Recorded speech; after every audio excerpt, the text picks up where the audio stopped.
Oui, mais la RGE, c'est quoi exactement?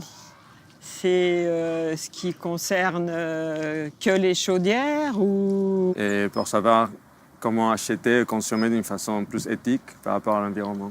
Alors, pour moi, reconnu garant de l'environnement, ça pourrait être plutôt rassurant. Aujourd'hui, Consomag met l'accent sur la mention RGE, autrement dit reconnu garant de l'environnement. Une des conditions sans laquelle le particulier ne peut obtenir les aides de l'État à la rénovation énergétique. Ainsi, si vous voulez changer votre chaudière, installer une pompe à chaleur ou encore refaire l'isolation de votre toiture, cette mention peut vous rendre éligible au crédit d'impôt pour la transition énergétique et à l'éco-prêt à taux zéro, entre autres.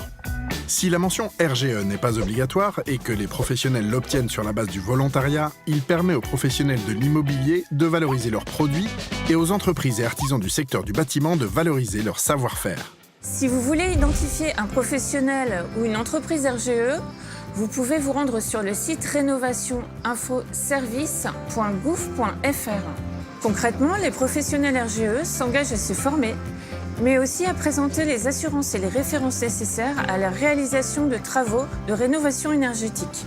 A priori, c'est donc un gage de qualité du travail réalisé. Pour obtenir ce label, les professionnels doivent effectuer une formation agréée dans leur secteur. Il faut aussi savoir que cette qualification est valable 4 ans et qu'elle doit être réactualisée afin d'être conservée. Mais attention, car des abus existent. Des professionnels se disent RGE mais ne le sont pas. À vous d'être vigilant.